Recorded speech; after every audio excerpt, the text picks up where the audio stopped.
Mon fils est sorti et a laissé son portable sur la table. Quelques minutes plus tard, l'appareil s'est mis à sonner. Sur l'écran apparaissait le numéro de mon père, décédé il y a 7 ans. Tremblant, j'ai ouvert le message. Ce que j'y ai lu a failli arrêter mon cœur. Je n'ai jamais cru aux fantômes, ni aux signes de l'au-delà, ni aux esprits qui reviennent hanter les vivants. Je m'appelle Henri Leblanc, j'ai 68 ans et j'ai toujours été un homme pragmatique. Mais ce qui s'est passé ce jeudi après-midi a tout changé, absolument tout. Il était environ 15 heures. J'étais dans le salon, en train de plier du linge propre qui venait de sortir du sèche-linge. L'odeur de lavande embaumait encore l'air. La télévision était allumée sur une émission quelconque, plus pour la compagnie que par réel intérêt. Mon fils Thomas était dans sa chambre, rangeant son sac avec cette hâte habituelle. Il travaille comme chef de rayon dans un grand magasin du centre commercial, toujours pressé, toujours en retard, toujours distant. « Papa, je sors, on parlera plus tard. » Il a crié depuis le couloir, son sac déjà sur l'épaule. Avant que je puisse répondre quoi que ce soit, j'ai entendu la porte d'entrée claquer. Thomas était parti comme un ouragan, comme d'habitude. J'ai soupiré. Mon fils et moi, notre relation n'a jamais été des plus chaleureuses. Depuis que son père est mort, il y a 7 ans, il semble qu'un mur invisible s'est érigé entre nous. J'ai essayé de démolir ce mur tous les jours, mais il n'a fait qu'empiler plus de briques. Je suis retourné plier le linge. Un pull bleu, une serviette blanche, un drap rose, des mouvements mécaniques, répétitifs, réconfortants. C'est alors que j'ai entendu le son. Dring, dring, dring, dring. Un portable qui sonnait. J'ai regardé la petite table basse et j'ai vu l'appareil de Thomas vibrant et s'allumant avec insistance. Ma première réaction a été de l'ignorer. Ce n'était pas mes affaires. Mais le téléphone a continué à sonner. 1 fois, 2 fois, 3 fois. Celui qui appelait était insistant. Ça doit être son travail, ai-je pensé en me levant du canapé. J'ai marché jusqu'à la table, prêt à simplement couper la sonnerie et laisser l'appel basculer sur la messagerie. Mais quand j'ai regardé l'écran, mon cœur a littéralement raté un battement. Là, en lettres blanches sur fond sombre, était écrit « Appel entrant, Jean-Pierre Leblanc. Jean-Pierre, mon père, mort il y a 7 ans. Mes jambes ont vacillé. Je me suis accroché au bord du canapé pour ne pas tomber. Ce n'était pas possible. Ça devait être une erreur, une coïncidence macabre, quelqu'un avec le même nom. Mais non, je connaissais ce numéro. Il était encore gravé dans ma mémoire comme un tatouage invisible. Son portable, celui que la police m'avait rendu après l'accident, éteint pour toujours, rangé dans un tiroir, jusqu'à ce que je trouve le courage de résilier l'abonnement. Le téléphone a continué à sonner. Ma main tremblait tellement que j'ai failli laisser tomber l'appareil. Avec un doigt moite, j'ai fait glisser l'écran pour répondre. « Allô ?» Ma voix est sortie comme un murmure rauque. Silence de l'autre côté. Non, ce n'était pas exactement le silence. Je pouvais entendre une respiration lente, lourde, comme si quelqu'un était là, écoutant, attendant. « Papa !» J'ai appelé et ma voix s'est brisée au milieu.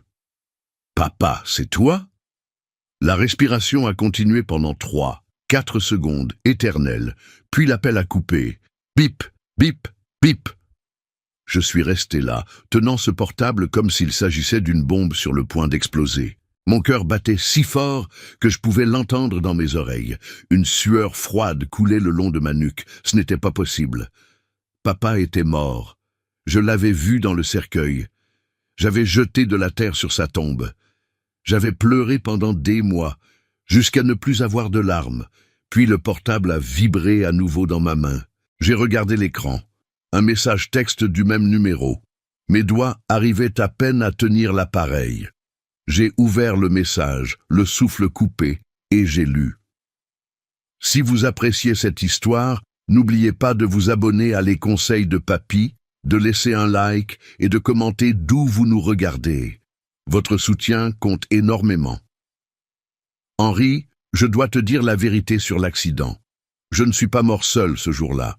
Ouvre le tiroir bleu de mon atelier. Pardonne-moi pour ce que tu vas découvrir. Le téléphone a glissé de mes mains et est tombé sur le tapis. Je me suis effondré sur le canapé, incapable de respirer correctement. La pièce tournait autour de moi. Le tiroir bleu, l'atelier, la vérité sur l'accident. Quelle vérité! Papa était mort, percuté par une voiture devant son garage mécanique un dimanche après-midi. Accident de la route. Un conducteur ivre qui avait pris la fuite. Affaire classée. Douleur archivée. Vie continuant tant bien que mal. Même détruite. Mais ce message. Je ne suis pas mort seul ce jour-là. Qu'est-ce que cela signifiait? J'ai ramassé le portable du sol avec des mains tremblantes et j'ai relu le message encore et encore et encore. Chaque mot était un coup de poignard, chaque lettre un mystère qui m'entraînait vers un abîme dont j'ignorais l'existence. Y avait-il quelqu'un avec lui dans l'accident? Quelqu'un qui était aussi mort? Quelqu'un dont je ne savais pas l'existence? Mon esprit a commencé à créer des théories désespérées. Peut-être un cambrioleur ou un client du garage ou... Non, il y avait quelque chose de pire dans ce message, quelque chose que mon cœur savait déjà, mais que ma tête refusait d'accepter. Pardonne-moi pour ce que tu vas découvrir. Ça, pardonner quoi? Découvrir quoi? J'ai regardé les murs de mon salon. Les vieux outils de papa étaient encore accrochés là.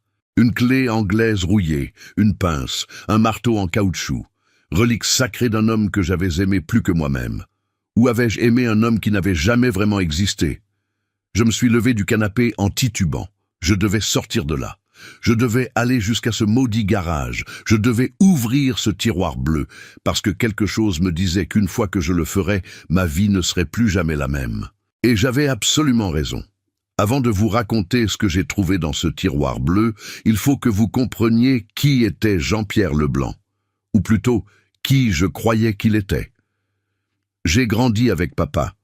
Il était mécanicien, propriétaire de son propre garage, qu'il avait hérité de son père. Nous n'étions pas riches, mais nous ne manquions jamais de rien. Il travaillait du matin au soir, rentrait à la maison sentant l'huile de moteur et le métal chaud, mais toujours avec ce sourire, toujours avec une tape sur mon épaule, disant toujours « Henri, tu es ce que j'ai fait de mieux dans ma vie ». Thomas est né 3 ans après mon mariage avec ma femme Sylvie, un garçon aux cheveux noirs et aux yeux pareils à ceux de son grand-père. Papa le portait sur ses épaules, faisait semblant d'être un cheval, faisait des voix drôles juste pour l'entendre rire. Il était un bon grand-père, du moins je le pensais. Notre vie était simple, prévisible, confortable. Les dimanches chez ma mère, que Dieu ait son âme, mangeant du bœuf bourguignon et jouant aux cartes. Les vacances en juillet sur une plage de la côte atlantique. Les anniversaires avec un gâteau au chocolat et de l'orangina. Pas de luxe, mais beaucoup d'amour. Ou c'est ce que je pensais. L'accident s'est produit un dimanche de septembre. Il faisait une chaleur infernale. Je m'en souviens encore. Papa était allé au garage pour vérifier une voiture qui était restée en suspens. Il faisait toujours ça. Il était accro au travail. Thomas, qui avait 18 ans à l'époque, était dans sa chambre à réviser pour le baccalauréat. Je préparais le déjeuner. Le téléphone a sonné à 11h37 du matin. C'était la police. « Monsieur Leblanc, vous êtes le fils de Jean-Pierre Auguste Leblanc. » Mon monde s'est effondré dans cette phrase. Percuté par une voiture, conducteur en excès de vitesse, délit de fuite, mort instantanée. Quand nous sommes arrivés à la morgue, j'ai dû identifier le corps. Je n'oublierai jamais ce moment. Papa était là, pâle, avec une coupure profonde au front, les yeux fermés comme s'il dormait seulement. J'ai tenu sa main. Elle était encore tiède. J'ai voulu crier, mais aucun son n'est sorti. Thomas a pleuré dans mes bras. Nous nous sommes brisés ensemble ce jour-là. L'enterrement a eu lieu un samedi pluvieux. La moitié du quartier était présente. Papa était aimé, aidait toujours tout le monde. Réparait des voitures gratuitement pour les voisins les plus pauvres. Son cercueil a été couvert d'une couronne de fleurs blanches. J'ai jeté la première rose sur le bois verni, puis la terre. Et avec cette terre, j'ai aussi enterré une partie de mon cœur. Les mois suivants ont été un brouillard gris. Je n'arrivais pas à manger, pas à dormir.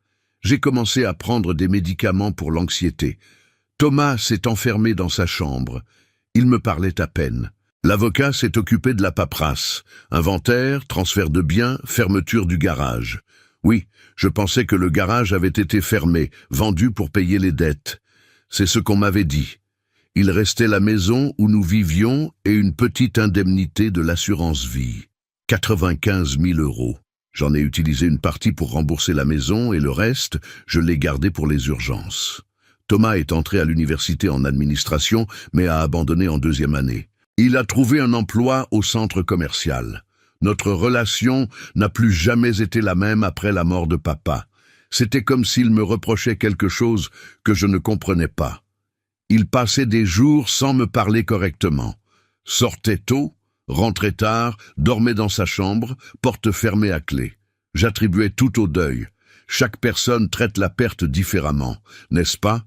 Je pleurais tous les jours. Thomas s'était refermé comme une huître, différent, mais tous deux détruits. La maison est devenue un mausolée silencieux. J'ai tout gardé comme papa l'avait laissé. Ses outils accrochés au mur du salon comme des œuvres d'art. Sa montre de poche en argent, héritage de son père, la pièce la plus précieuse que nous possédions, rangée dans un écrin de velours sur ma commode. Je la tenais chaque soir avant de dormir, sentant le poids froid du métal, faisant semblant de pouvoir encore entendre son cœur battre à travers le tic-tac. 7 ans se sont écoulés ainsi, 7 ans de deuil, de solitude, de nostalgie qui faisait physiquement mal dans la poitrine. 7 ans à croire que j'avais eu un père exemplaire, 7 ans à honorer la mémoire d'un homme que je considérais comme un héros. Jusqu'à ce jeudi, jusqu'à ce que ce portable sonne, jusqu'à ce que ce message détruise tout ce que je croyais savoir de ma propre vie. Je ne suis pas mort seul ce jour-là. Pendant que je tenais le téléphone de Thomas dans mon salon, regardant ces mots impossibles, une chose est devenue claire dans ma tête. Papa avait des secrets, et apparemment Thomas aussi. J'ai pris mon sac, enfilé mes chaussures, et je suis sorti de la maison sans même bien fermer la porte. Je devais arriver à ce garage. Je devais ouvrir ce tiroir bleu, parce que quelque chose me disait que les 7 dernières années de ma vie avaient été un mensonge. Et la vérité m'attendait là où tout avait commencé, là où papa était mort. Où était-il vraiment mort? Le garage était à 20 minutes en métro de chez moi. 20 minutes qui m'ont semblé 20 heures. J'étais assis sur le siège près de la fenêtre, serrant la anse de mon sac si fort que mes doigts sont devenus blancs. Le message continuait à brûler dans mon esprit comme du fer rouge. « Ouvre le tiroir bleu de mon atelier !» Je suis descendu 2 stations avant l'arrêt correct. Mes jambes tremblaient, mais je devais marcher. Je devais gagner du temps pour organiser mes pensées. La rue était animée, des enfants jouant au football, des dames discutant sur les trottoirs, un chien errant dormant à l'ombre d'un arbre. Vie normale, quotidien ordinaire, pendant que mon monde s'effondrait de l'intérieur. Quand j'ai tourné au coin et vu le garage, mon estomac s'est retourné. L'endroit avait changé. La façade qui était autrefois vert mousse était maintenant peinte en bleu ciel. Un nouveau panneau disait « Garage Rémy, mécanique générale ». Des voitures étaient garées devant. Le bruit d'outils résonnait de l'intérieur. La vie avait continué sans papa. Le monde ne s'était pas arrêté quand mon père était mort. Seul moi, j'avais cessé d'avancer. J'ai respiré profondément et poussé la porte. Un jeune homme, pas plus de 25 ans, est apparu dessous une Renault blanche. Il portait une combinaison couverte d'huile et un sourire sympathique. « Bonjour, monsieur. Vous venez chercher une voiture ?»« Non, je suis Henri. Henri Leblanc. Mon père était propriétaire de ce garage avant... » Je n'ai pas pu finir la phrase. Le jeune homme a compris immédiatement. « Ah, vous êtes le fils de monsieur Leblanc. Mes condoléances, je l'ai connu seulement de réputation.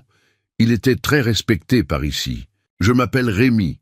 J'ai acheté le fonds il y a environ 5 ans. 5 ans? Non, 7. Alors, le garage est resté fermé pendant 2 ans après le décès de monsieur Leblanc. Pourquoi personne ne me l'avait dit? Rémy, j'ai besoin d'une grande faveur. Mon père, il gardait des affaires personnelles ici. Un tiroir bleu. Savez-vous s'il existe encore? Le jeune homme s'est gratté la tête pensif. Tiroir bleu. Écoutez, quand j'ai acheté l'endroit, la cave était pleine de vieilleries. J'ai tout laissé en bas parce que je n'avais pas le temps de faire le tri. Il y a peut-être quelque chose là-bas. Vous voulez descendre voir? S'il vous plaît. Il m'a conduit par l'arrière du garage, par un petit escalier étroit en ciment qui descendait vers un sous-sol humide. L'odeur de moisi m'a immédiatement frappé. Rémi a allumé une ampoule jaune et faible. Tout était là. Des cartons empilés, de vieux pneus, des outils rouillés, d'anciens calendriers de garage accrochés au mur. Et dans le coin gauche, sous une bâche en plastique poussiéreuse, un tiroir en métal bleu avec une serrure. Mon cœur s'est emballé. « C'est celui-là » demanda Rémi. « Oui, c'est ça !» J'ai marché vers lui comme si j'étais au ralenti. J'ai retiré la bâche. Le tiroir était fermé à clé. Bien sûr qu'il l'était. J'ai tiré sur la poignée. Il n'a pas bougé. « Vous avez la clé ?» Je n'en avais pas. « Vous voulez que je force ?» J'ai regardé ce tiroir bleu. Mon dernier moment de paix était là, dans cette seconde d'indécision. Si j'ouvrais cela, il n'y aurait pas de retour en arrière. Mais comment revenir en arrière alors que j'étais déjà arrivé jusque-là? S'il vous plaît, forcez. Rémi a pris un pied de biche et avec 2 coups secs, il a fracturé la serrure. Le métal a gémi, le tiroir s'est ouvert, et mon monde s'est effondré pour la 2e fois en 7 ans. À l'intérieur du tiroir, il y avait un dossier en plastique usé, des enveloppes jaunies, des photographies éparses et une petite boîte en velours rouge. J'ai d'abord pris les photos. Mes mains tremblaient tellement que j'ai failli les laisser tomber. Première photo. Papa souriant aux côtés d'une femme que je n'avais jamais vue de ma vie. Elle était belle, cheveux châtains lisses, lunettes de vue, large sourire. Ils étaient enlacés dans un restaurant. Papa portait la chemise à carreaux bleus que je lui avais offerte pour son 60e anniversaire. Deuxième photo. Papa tenant un bébé dans ses bras. Une petite fille en robe rose. Papa regardait cet enfant avec un amour que je reconnaissais. C'était la même façon dont il regardait Thomas quand il était petit. Troisième photo. Papa, la femme inconnue et le bébé. Une famille posant dans un salon qui n'était pas le nôtre. Heureux. J'ai laissé tomber les photos par terre. « Monsieur, vous allez bien ?» La voix de Rémi semblait venir de très loin. Je n'ai pas répondu. J'ai pris les enveloppes. J'ai ouvert la première avec des doigts qui m'obéissaient à peine. Des reçus, des dizaines de reçus de loyer d'un appartement rue de la Liberté, 850 € par mois, payés religieusement de 2010 à 2018. Le nom du locataire, Jean-Pierre Auguste Leblanc. Mon père gardait un appartement dont je n'avais jamais su l'existence. J'ai ouvert une autre enveloppe. Factures d'électricité, d'eau, d'internet, toutes à son nom, toutes payées, toutes d'un endroit où je n'avais jamais mis les pieds. La troisième enveloppe m'a fait vomir, littéralement. Je suis tombé à genoux et j'ai vomi sur le sol froid du sous-sol. C'était un document de reconnaissance, de paternité, mairie du 5e arrondissement. Date, 14 mars 2012. Je, Jean-Pierre Auguste Leblanc, français, marié, mécanicien, reconnais comme ma fille légitime la mineure Léa Sophie Moreau, née le 8 janvier 2012, fille de Sophie Catherine Moreau. Léa. Papa avait une autre fille, une fille née alors qu'il était encore marié avec ma mère. Une fille qui avait 13 ans quand papa est mort. Une fille qui devrait avoir aujourd'hui 23 ans. Une fille avec une autre femme, Sophie Catherine Moreau. J'ai pris la petite boîte en velours rouge avec des mains qui ne semblaient plus m'appartenir. À l'intérieur, une alliance en or, délicate, féminine, gravée à l'intérieur. JPNS pour toujours. 2010. Jean-Pierre et Sophie pour toujours.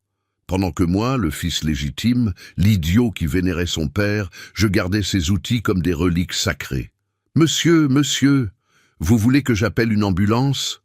Rémi était paniqué. J'ai essuyé ma bouche avec le dos de ma main, je me suis levé en titubant, j'ai ramassé toutes les photos, tous les reçus, tous les documents, et je les ai fourrés dans mon sac.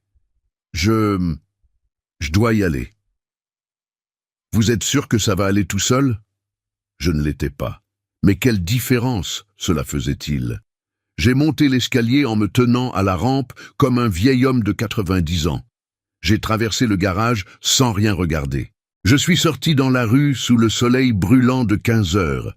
Et là, debout sur le trottoir, regardant l'endroit où mon père était mort il y a 7 ans, j'ai tout compris. Papa n'était pas mort seul ce jour-là. Il était mort en cachant une double vie, une famille secrète, un amour parallèle.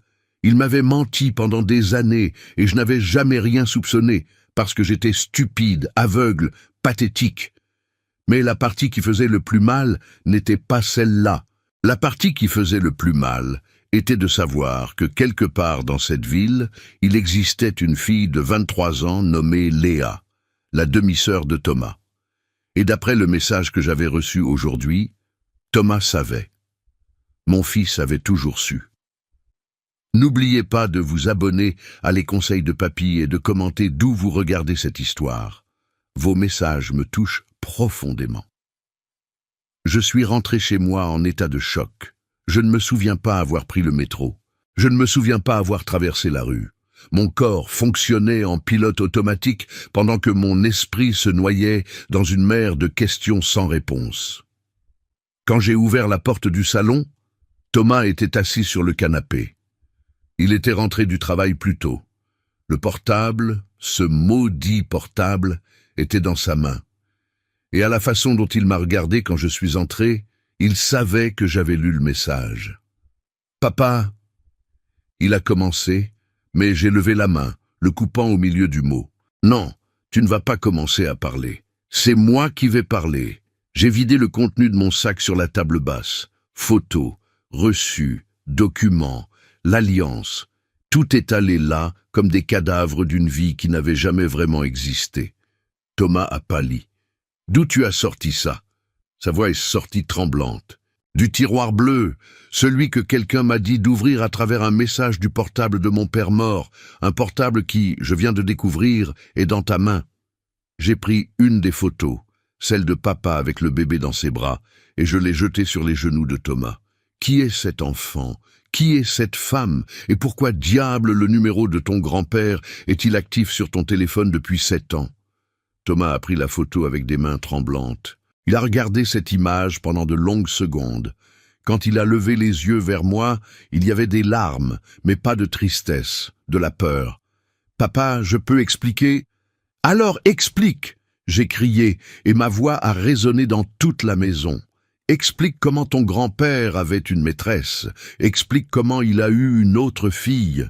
Explique comment tu as le portable de ton grand-père fonctionnel après 7 ans. Thomas a fermé les yeux. Une larme a coulé sur son visage. Quand il a ouvert la bouche pour parler, sa voix était ferme, froide, terriblement adulte. « J'ai toujours su, papa, depuis mes 16 ans. Le sol s'est dérobé sous mes pieds. »« Quoi ?» ?»« Grand-père me l'a dit. Il m'a fait asseoir au garage un jour, m'a acheté un milkshake au chocolat et m'a tout raconté sur Sophie, sur Léa, sur la vie qu'il menait loin d'ici. » Ma voix est sortie dans un murmure rauque. « Pourquoi ? Pourquoi il t'a raconté ?» Thomas a essuyé les larmes avec le dos de sa main. « Parce que je l'ai surpris en train de mentir. J'ai vu des messages sur son téléphone. Je l'ai confronté. Il n'a pas eu le choix. Il m'a demandé de garder le secret. Il a dit qu'il ne voulait pas te faire du mal. Il a dit que tu ne supporterais pas la vérité. Et tu as gardé. J'ai explosé. Tu avais 16 ans, Thomas. 16 ans. Et tu as gardé un tel secret de ton propre père alors que ton grand-père me mentait. J'étais un enfant, j'étais terrifié. Grand-père m'a fait jurer. Il a dit que si tu découvrais, tu ferais une dépression nerveuse. Il a dit qu'il allait tout arranger, qu'il allait rompre avec Sophie, qu'il avait juste besoin de temps. Du temps ? Il a eu 8 ans de temps. Thomas s'est levé du canapé, pleurant ouvertement maintenant. Je sais que j'aurais dû te le dire, mais j'étais juste un adolescent effrayé qui ne voulait pas détruire la famille. Et après sa mort, papa, je me suis dit, à quoi bon le dire maintenant? Pourquoi le blesser avec quelque chose qui n'a plus de retour en arrière? J'ai pris le document de reconnaissance de paternité et je l'ai mis sous son nez. Léa Sophie Moreau, née en 2012. Ta tante. Tu savais qu'elle existait pendant tout ce temps? Thomas a détourné le regard. Je savais. Et le portable? Pourquoi tu as le portable de ton grand-père? Il a respiré profondément. Après l'accident, j'ai pris le téléphone avant que la police ne te le rende. J'ai échangé les cartes SIM. Je t'ai donné celui qu'il utilisait ici à la maison. J'ai gardé celui qu'il utilisait pour parler avec elle. Elle, j'ai répété, incrédule. Alors tu as maintenu le contact avec cette Sophie? Avec cette fille? Thomas a hoché la tête, tête baissée. Léa m'a cherché il y a 3 ans. Elle avait 18 ans. Elle a découvert mon existence. Elle voulait connaître son neveu. Je n'ai pas pu refuser, papa. Elle avait perdu son père aussi. Elle était seule, essayant de comprendre. Seule? J'ai ri sans humour. Et moi, je n'étais pas seul, pleurant toutes les nuits, travaillant jusqu'à ce que mes mains soient calleuses, faisant des livraisons Amazon pour payer les factures, pendant que tu avais une tante secrète et une belle-mère que je ne savais même pas qui existait. Ce n'est pas une belle-mère. Sophie n'a jamais été mariée avec grand-père. Ah, quelle différence ça fait. J'ai levé les mains au ciel. Ton grand-père entretenait une famille parallèle, Thomas. Une maison, une fille, une vie qui ne nous incluait pas. Et toi, tu savais et tu m'as laissé là comme un idiot, accrochant ses outils au mur, gardant sa montre comme si c'était la relique d'un saint. Thomas a sangloté. Papa, je suis désolé. Désolé, désolé. Ma voix était rauque à force de crier. Tu m'as trahi, Thomas. Tu es mon fils, tu aurais dû être de mon côté, mais tu as choisi de protéger la mémoire d'un homme qui nous a menti pendant des années. J'essayais de te protéger, il a crié en retour. Tu l'aimais tellement, papa. Tu vivais pour cet homme. Si je t'avais dit la vérité après sa mort, tu aurais craqué, tu serais entré en dépression. Peut-être même que tu... Il n'a pas fini la phrase, mais j'ai compris. Peut-être que je me serais tué. J'ai complété avec un calme effrayant. C'est ce que tu penses de moi? Que je suis si faible que je ne pourrais pas survivre à la vérité? Ce n'est pas ça. C'est exactement ça. Vous deux, toi et ton grand-père, vous m'avez traité comme si j'étais en verre. Fragile, incapable. Pendant que je tenais cette maison sur mes épaules, travaillant, m'occupant de tout, survivant, vous pensiez que je ne supporterais pas de savoir que mon propre père me mentait. J'ai pris mon sac, j'ai remis tous les documents dedans. « Où tu vas ?» Thomas a demandé, effrayé. « Rue de la Liberté numéro 42, l'appartement que mon père gardait. Je vais rencontrer cette Sophie et je vais regarder dans les yeux la fille qu'il a préféré avoir avec une autre femme. Papa, ne fais pas ça maintenant, tu es énervé, Je suis furieux et je vais continuer à être furieux jusqu'à avoir toutes les réponses que je mérite. Toi, tu peux rester là à protéger les secrets des morts. Moi, je vais chercher la vérité des vivants. » J'ai marché vers la porte. Avant de sortir, je me suis retourné vers Thomas une dernière fois. « Tu sais quelle est la pire partie de tout ça? Ce n'est pas de découvrir que mon père m'a menti. C'est de découvrir que mon propre fils m'a trahi aussi. Et ça fait plus mal que n'importe quelle maîtresse secrète pourrait faire mal. » Thomas s'est effondré sur le canapé, en pleurant. J'ai fermé la porte et je suis sorti. Ma vie était devenue un cauchemar. Mais s'il y avait une chose que j'avais apprise ce jour-là, c'est que les cauchemars ne se terminent pas quand on se réveille. Ils continuent. Et parfois, ils empirent. La rue de la Liberté était de l'autre côté de la ville. J'ai pris 2 métros, 1h30 de trajet. 1h30 pour répéter ce que je dirais. Pour imaginer à quoi ressemblerait de regarder dans les yeux la femme qui avait couché avec mon père pendant des années, pour essayer de préparer mon cœur à rencontrer la fille bâtarde de papa. Mais quand je suis descendu devant l'immeuble, un édifice de classe moyenne, 6 étages, façade beige avec des fenêtres blanches, j'ai réalisé que rien ne pourrait me préparer à cela. Appartement 302. 3e étage. J'ai monté par les escaliers parce que l'ascenseur était en panne. Chaque marche était une torture. Mes jambes pesaient des tonnes. Mon cœur battait si fort que ça faisait mal. Je me suis arrêté devant la porte 302. J'ai respiré profondément et j'ai sonné. Des pas de l'autre côté. La porte s'est ouverte. Et elle était là, Sophie Catherine Moreau, la femme des photos, mais 7 ans plus vieille. Elle devait avoir environ 55 ans. Cheveux châtains maintenant, avec quelques fils gris attachés en queue de cheval lâche, lunettes de vue sur le bout du nez. Elle portait un chemisier simple en coton et un jean, belle d'une manière discrète. Le genre de femme qui passe inaperçue dans la rue. Quand elle m'a vu, elle a pâli. Henri, elle a murmuré. Tu sais qui je suis? J'ai demandé, surpris. Jean-Pierre m'a montré des photos. Beaucoup de photos. Cela a été comme une gifle. Je peux entrer? Ma voix est sortie ferme, mais à l'intérieur j'étais en pièces. Sophie a hésité, puis elle a ouvert la porte complètement. Entre. L'appartement était petit, mais confortable. Salon et cuisine intégrés, un canapé marron en tissu usé, une étagère avec des livres empilés n'importe comment, odeur de café frais, sur le mur, des photos encadrées. Papa dans plusieurs d'entre elles. Souriant, enlacé avec Sophie, tenant Léa à différents âges. Une vie entière qui s'était déroulée sans que je le sache. Du café? Sophie a offert, mal à l'aise. Je ne suis pas venu ici pour prendre le café. Je suis venu pour des réponses. Elle a hoché la tête et s'est assise sur une chaise. Elle m'a fait signe de m'asseoir aussi sur le canapé. Je suis resté debout. Combien de temps? J'ai demandé directement. 8 ans, de 2010 jusqu'à l'accident. Il t'aimait? Sophie a regardé ses propres mains. Oui, à sa façon. Oui, à sa façon. J'ai répété, amer. Et quelle était cette façon? Mentir, tromper, maintenir 2 familles comme si c'était la chose la plus normale au monde.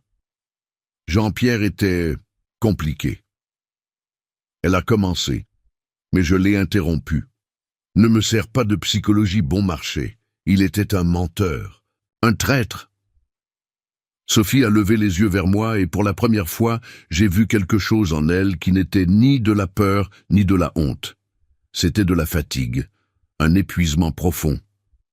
Tu crois que c'était facile pour moi de savoir que l'homme que j'aimais rentrait chaque soir chez son fils, dîner de Noël seul, avec ma fille, parce que son père devait être avec la vraie famille? Anniversaire, jour férié, week-end, toujours à te partager avec vous. Partager? J'ai ri sans humeur. Tu n'as rien partagé, tu as volé des années de ma vie. Tu as volé l'argent qu'il aurait dû utiliser pour nous. Tu as volé la loyauté qu'il me devait. Je n'ai rien volé. Sophie s'est levée pour la première fois, montrant les griffes. Jean-Pierre m'a cherché.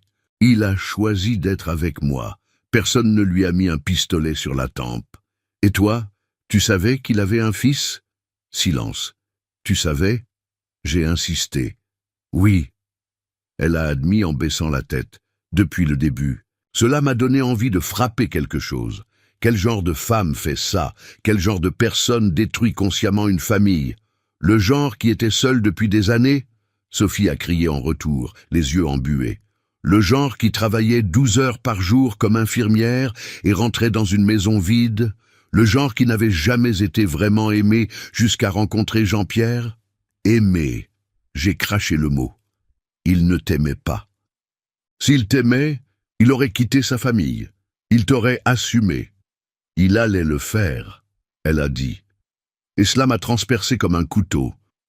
Jean-Pierre avait promis qu'après que tu te maries, après que tu aies ta propre famille, il allait tout te dire, qu'il officialiserait notre relation, que Léa aurait son nom de famille légalement. Mais il est mort avant, n'est-ce pas? J'ai terminé pour elle, comme c'est pratique. À ce moment, la porte de la chambre s'est ouverte, et elle est entrée. Léa Sophie Moreau. La fille de papa. C'était impossible de le nier. Les yeux étaient identiques, châtain vert, expressifs, la forme du visage, la façon de marcher. C'était comme voir un fantôme, un papa jeune, version féminine. Elle devait faire 1,70 m, mince mais athlétique. Elle portait un jean et un t-shirt blanc. Elle avait l'air de quelqu'un qui venait de se réveiller, cheveux ébouriffés, yeux gonflés.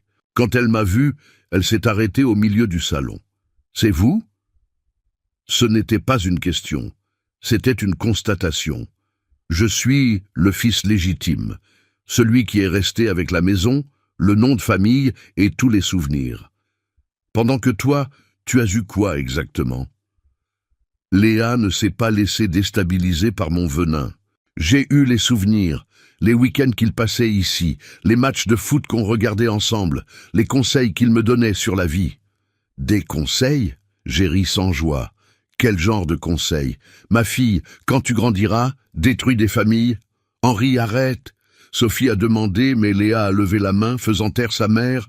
Monsieur Leblanc, je comprends votre colère, mais vous devez savoir une chose. Mon père m'a aimé, pas de la manière traditionnelle, pas avec mon nom sur l'acte de naissance au début, mais il était présent, il m'a élevé. Et avant de mourir... Elle s'est arrêtée, la voix enrouée. Avant de mourir, il économisait de l'argent pour acheter une maison plus grande, pour enfin assumer notre famille publiquement. Il avait des projets. Des projets, j'ai répété incrédule. Et moi, j'entrais dans ces projets comment? Comme le fils jeté? Léa a fait 2 pas dans ma direction. Vous entriez comme l'homme qu'il respectait, mais à qui il n'avait plus rien à prouver. Désolé d'être direct, mais c'est la vérité. Papa me l'a dit plusieurs fois. Il vous admirait, vous respectait, mais sa nouvelle vie était ici. Ces mots ont fait plus mal que tout jusqu'alors. Il t'a dit ça? J'ai murmuré. Il a dit, et plus encore. Il a laissé quelque chose pour moi, un testament enregistré au notaire 3 mois avant l'accident.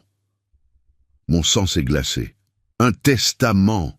Léa est allée vers l'étagère et a pris un dossier. Elle l'a ouvert et a sorti un document officiel. Elle me l'a tendu. Je l'ai pris avec des mains tremblantes et j'ai lu.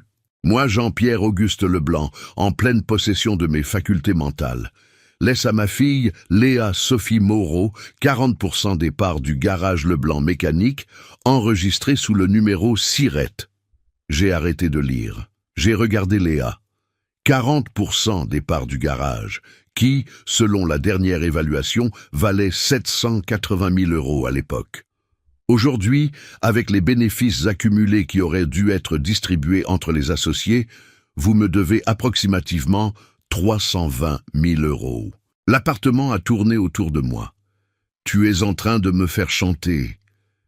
Je réclame ce qui m'appartient de droit. Léa a croisé les bras. Thomas est déjà au courant. D'ailleurs, il est d'accord avec moi. Papa a laissé un héritage et je vais me battre pour ma part. J'ai regardé Sophie, cherchant un signe d'humanité. Tu vas la laisser faire ça? Elle a détourné le regard.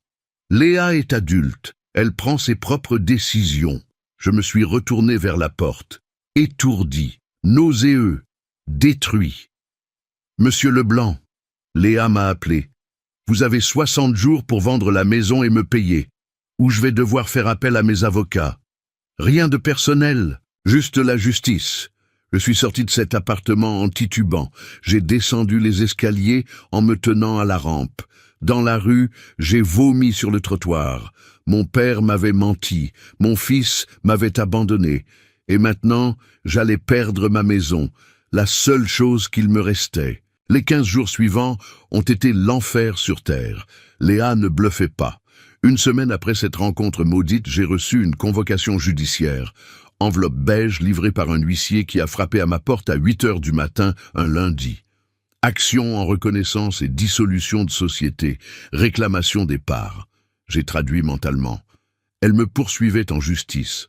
Elle voulait sa part du garage, que je ne savais même pas qui existait encore légalement. Et elle voulait l'argent.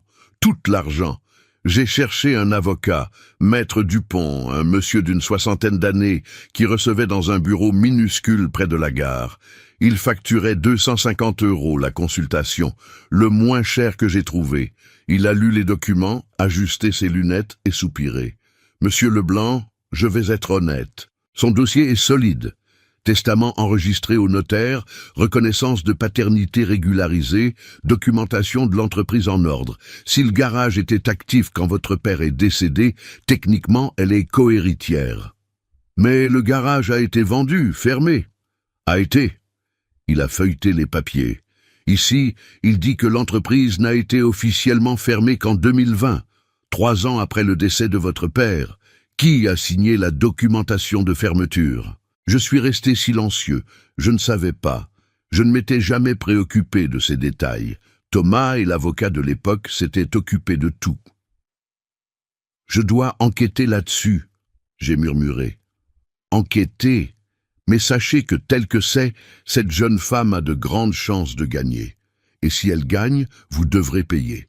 Avec la maison si nécessaire.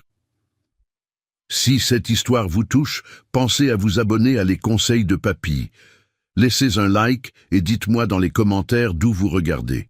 Votre soutien m'aide à continuer. Je suis sorti de ce bureau avec l'envie de crier. Je suis rentré chez moi et j'ai confronté Thomas qui était dans sa chambre en train de travailler sur son ordinateur portable. Tu savais que le garage avait continué à exister légalement jusqu'en 2020? Thomas n'a même pas levé les yeux de l'écran. Je savais. Et tu n'as pas pensé que c'était important de me le dire. Papa, c'était juste des formalités bureaucratiques. Léa et moi, on s'en est occupés ensemble. On a officiellement fermé l'entreprise pour ne plus avoir de frais. Toi et Léa, j'ai explosé. Vous avez décidé ensemble de l'héritage de mon père? Thomas m'a finalement regardé, et ce que j'ai vu dans ses yeux m'a effrayé. De la froideur, de l'indifférence. Techniquement, c'était aussi l'héritage de son père. J'ai seulement fait ce qui était juste. Juste? J'ai répété, incrédule. Tu trouves juste que je perde ma maison à cause d'une fille qu'il a eue avec une maîtresse? Je trouve juste que Léa reçoive ce que grand-père voulait lui laisser. Et franchement, papa, tu dois passer à autre chose. Grand-père ne reviendra pas. Et Léa est ma tante. Je ne vais pas l'abandonner. C'est à ce moment que j'ai compris. J'avais perdu mon fils, pas à cause de la mort, mais à cause de la trahison. Thomas avait choisi leur camp. Le procès a avancé trop vite. Léa avait engagé un avocat cher, Maître Bernard, célèbre pour gagner des causes impossibles. En 2 semaines, il a obtenu un mandat de saisie conservatoire de ma maison. Saisie conditionnelle, jusqu'au jugement final, Maître Dupont a expliqué. Cela signifie que la maison est bloquée. Vous ne pouvez pas la vendre sans autorisation judiciaire. Et si nous perdons l'action, elle sera mise aux enchères. 60 jours. J'avais 60 jours jusqu'à l'audience finale. 60 jours pour rassembler 320 000 € ou perdre le seul toit que j'avais au-dessus de ma tête. Et l'humiliation ne s'est pas arrêtée là. Madame Dubois, la voisine commère du numéro 47, a répandu la nouvelle dans tout le quartier. En 3 jours, tout le monde savait. Le fils modèle d'Henri avait été trompé par son propre père pendant des années. Le père exemplaire avait une seconde famille. Et maintenant, la fille bâtarde allait lui prendre sa maison en justice. Je suis devenu une blague. Quand j'allais au supermarché, je sentais les regards, les chuchotements. Les femmes qui détournaient le chemin quand je passais, puis commentaient à voix basse, pensant que je n'entendais pas. Le pauvre, il ne se doutait même pas. On dit qu'il gardait l'appartement de l'autre côté de la ville. La fille va lui prendre la maison. En quelle honte! Bien fait pour lui. Il aurait dû faire plus attention à son père. Cette dernière m'a fait m'arrêter au milieu du rayon des produits laitiers. Je me suis retourné pour voir qui l'avait dit. C'était Madame Rousseau, une dame de l'église, que je considérais comme une amie. Nos regards se sont croisés. Elle a eu la décence de paraître embarrassée, mais elle ne s'est pas excusée. J'ai abandonné mon caddie là et je suis sorti du supermarché. J'ai pleuré tout le chemin jusqu'à la maison. Thomas a déménagé 1 semaine plus tard. Il a rangé ses affaires un dimanche matin pendant que je faisais semblant de dormir dans ma chambre. J'ai entendu le bruit des valises qu'on traînait, la porte d'entrée qui s'ouvrait et se fermait. Quand je suis sorti, la maison était plus vide. Sa chambre vidée. Seul le lit et la vieille armoire étaient restés. Sur la table de la cuisine, un mot. « Papa, je vais habiter avec Léa pendant un moment. Tu as besoin d'espace pour tout digérer, et moi, j'ai besoin de distance. Ne me déteste pas. Un jour, tu comprendras. Thomas, j'ai froissé le papier et je l'ai jeté à la poubelle. Mon fils m'avait abandonné pour aller vivre avec la fille bâtarde de mon père. Si quelqu'un m'avait raconté cette histoire il y a 1 mois, j'aurais dit que c'était impossible, qu'aucun fils ne ferait ça à son propre père. Mais c'était en train de se passer, et j'étais complètement seul. Les factures ont commencé à s'accumuler. Sans l'argent supplémentaire que Thomas contribuait, j'arrivais à peine à payer l'électricité et l'eau. J'ai arrêté de faire des livraisons. Je n'avais pas la tête à ça, pas la force. J'ai perdu 7 kilos en 2 semaines. Madame Laurent, ma voisine de gauche, a frappé à ma porte un jeudi après-midi. Elle avait 74 ans, veuve depuis plus longtemps que moi, ancienne comptable à la retraite. Elle avait toujours été discrète, polie, mais distante. Nous n'avions jamais été intimes. « Henri, je peux entrer ?» Je l'ai laissée entrer. Elle portait un plat de lasagne.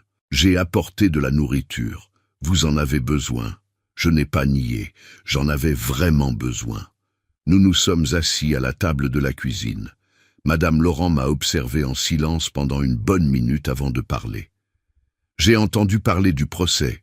Tout le quartier est au courant. « J'imagine », j'ai murmuré sans la regarder. « Et j'ai aussi entendu dire que vous êtes seul, que votre fils vous a abandonné. » Je n'ai pas répondu. Si je parlais, j'allais pleurer. « Henri, regardez-moi. » J'ai levé les yeux. Madame Laurent avait une expression sérieuse, déterminée. « J'ai connu votre père, pas très bien, mais assez. Il m'a demandé d'organiser la comptabilité de son garage il y a environ 12, 13 ans. J'ai travaillé avec lui pendant 6 mois avant de prendre ma retraite. » Mon cœur s'est accéléré. Et j'ai toujours eu des doutes. Les chiffres ne collaient pas. De l'argent qui entrait et qui ne correspondait pas aux services déclarés. Des sorties étranges, des paiements dupliqués. À l'époque, j'en ai parlé avec lui. Jean-Pierre m'a dit que c'était un investissement personnel et m'a demandé de ne pas m'inquiéter. Madame Laurent a ouvert son sac et a sorti une enveloppe jaunie. J'ai gardé des copies. Je garde toujours. Manite comptable. Elle a posé l'enveloppe devant moi. Ouvrez. J'ai ouvert avec des mains tremblantes. À l'intérieur, des tableaux anciens, des reçus, des justificatifs. Et surlignés en jaune, des détournements. De l'argent des cotisations sociales des employés qui n'avaient jamais été reversés.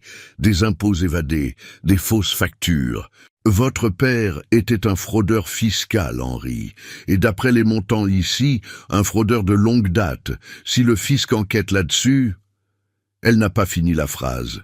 Elle n'en avait pas besoin. « Pourquoi vous me montrez ça ?» J'ai demandé, confus. Madame Laurent a serré ma main sur la table. « Parce que cette Léa est en train de vous détruire. Elle va vous prendre votre maison, votre dignité, votre paix, et je ne vais pas rester les bras croisés à voir un voisin être humilié de cette façon. Mais qu'est-ce que je peux faire avec ça ?» Elle a souri. Un petit sourire, mais dangereux. Vous pouvez faire en sorte que cette fille reconsidère ses choix. Vous pouvez utiliser ça pour négocier, ou vous pouvez simplement la détruire comme elle est en train de vous détruire. J'ai regardé ces documents. Pour la première fois en semaine, j'ai senti quelque chose au-delà de la douleur et du désespoir. J'ai senti de la colère. Et la colère, c'est du carburant. J'ai passé toute la nuit à étudier les documents que Madame Laurent m'avait donnés. Chaque page était une révélation, chaque chiffre une preuve que papa n'était pas seulement un menteur, il était un criminel. Détournement de cotisation de sécurité sociale, 145 000 € sur 5 ans. Des employés qui pensaient être assurés, mais dont les cotisations n'avaient jamais été payées. Fausses factures, services qui n'avaient jamais eu lieu, déclarés pour réduire les impôts. Paiement à une société fantôme appelée JPNS Conseil Automobile SARL, JPNS. Jean-Pierre et Sophie. Le garage n'était qu'une façade. Derrière, il y avait un système de blanchiment d'argent. Et Sophie était au milieu. À 6 heures du matin, j'ai entendu la sonnette. Madame Laurent était à la porte avec une thermos de café et du pain fait maison. « Vous n'avez pas dormi, n'est-ce pas ?» Elle a dit en entrant sans demander la permission. « Comment vous savez ?» Parce que moi non plus je n'ai pas dormi quand j'ai découvert ça il y a des années. Je suis resté 3 nuits éveillé, décidant si je dénonçais ou si je faisais semblant de ne rien avoir vu. Pourquoi vous n'avez pas dénoncé? Madame Laurent a servi du café pour nous deux. Parce que votre père m'a convaincu qu'il allait tout arranger. Il a dit qu'il allait régulariser tout, payer les dettes, fermer la société fantôme, promesse d'homme effrayé. Elle a pris une gorgée. Mais il est mort avant, et j'ai gardé les documents en pensant qu'un jour, ils pourraient être utiles. Aujourd'hui, j'ai découvert que j'avais raison. J'ai étalé les tableaux sur la table. Madame Laurent, si je porte ça au fisc, qu'est-ce qui se passe? Enquête rétroactive, amende astronomique, blocage des biens, et s'il prouve que Léa a utilisé de l'argent de cette origine illicite, elle répond aussi. Elle avait 8 ans quand ça a commencé. On ne peut pas la tenir responsable. Ah, mais si. Madame Laurent a pris une des feuilles. Regardez ici. 2019. Léa avait 19 ans.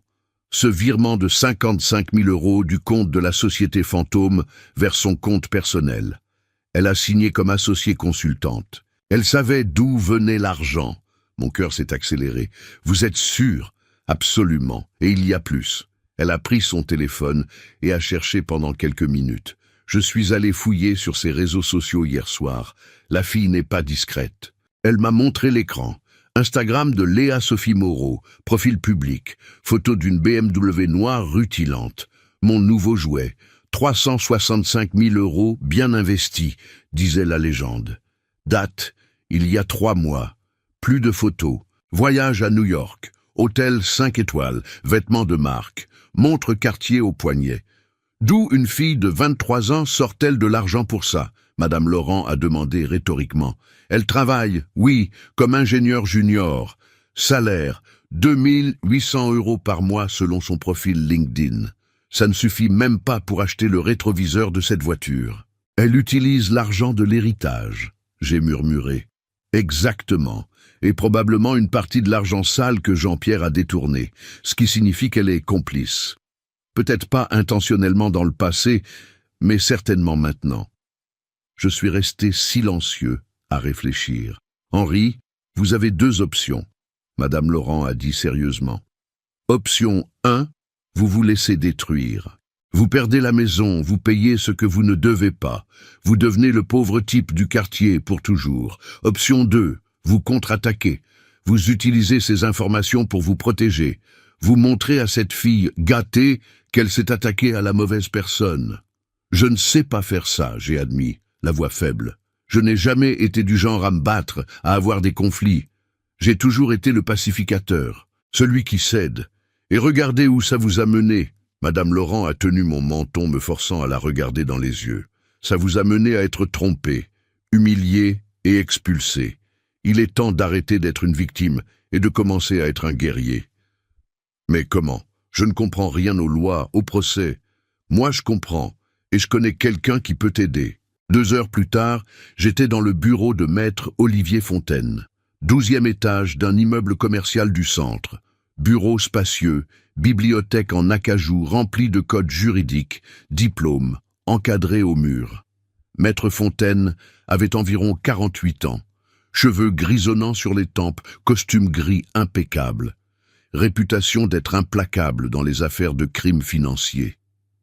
Madame Laurent m'a raconté la situation, il a dit en ajustant ses lunettes. Et j'ai analysé les documents qu'elle m'a envoyés par email. Intéressant, très intéressant. Je peux faire quelque chose avec ça? J'ai demandé plein d'espoir. Vous pouvez et devez. Il a ouvert un dossier. Premièrement, fraude fiscale prouvée. Crime prévu dans le Code général des impôts, peine de 2 à 5 ans. Deuxièmement, détournement de cotisations sociales. Code de la sécurité sociale, peine de 2 à 5 ans. Troisièmement, utilisation de faux documents pour constituer une société fantôme, peine de 1 à 5 ans. Il a fait une pause dramatique. Le patrimoine de Léa Sophie Moreau peut être bloqué de manière conservatoire s'il y a des indices qu'il a été acquis avec des ressources illicites. Et d'après les posts sur les réseaux sociaux, les indices abondent. Mais ça ne va pas nuire à la mémoire de mon père, la salir publiquement. Maître Fontaine m'a regardé avec un mélange de pitié et d'impatience. « Monsieur Leblanc, avec tout le respect que je vous dois, votre père a déjà sali sa propre mémoire quand il vous a menti pendant 8 ans, a eu une fille hors du couple et a détourné l'argent de travailleurs honnêtes. Ce que vous allez faire maintenant, c'est seulement révéler la vérité. » Madame Laurent, assise à mes côtés, a serré ma main. « Henri, vous devez choisir. Protéger l'image d'un mort qui ne vous a pas respecté de son vivant ou vous protéger vous-même. » J'ai fermé les yeux. J'ai respiré profondément. J'ai pensé à papa, à l'homme que j'avais aimé, à l'homme qui n'avait jamais vraiment existé. J'ai pensé à Thomas, au fils qui m'avait trahi, qui avait choisi leur camp. J'ai pensé à Léa, à la fille gâtée qui voulait me mettre à la rue pour financer une vie de luxe avec de l'argent volé. J'ai pensé à toutes les nuits que j'avais passées à pleurer, à toutes les humiliations que j'avais subies, à tous les regards de pitié au supermarché. J'ai ouvert les yeux. Qu'est-ce que je dois faire? Maître Fontaine a souri. Ce n'était pas un sourire gentil, c'était un sourire de chasseur qui venait de trouver sa proie. Premièrement, nous allons monter une défense solide dans le procès qu'elle a intenté contre vous. Nous allons argumenter que le garage avait des dettes fiscales cachées et qu'elle, en tant qu'héritière, devrait aussi assumer ses dettes. Ça va bloquer le procès. Ça va la faire réfléchir à 2 fois. Mais il y a plus. Il s'est penché en avant. Nous allons préparer une contre-offre. Vous lui proposez un accord. Vous lui payez 200 000 €, montant bien en dessous de ce qu'elle demande. En échange, elle renonce à tout et signe une quittance définitive. Mais je n'ai pas 200 000 €. Vous n'en avez pas besoin. Maître Fontaine a souri. C'est un piège.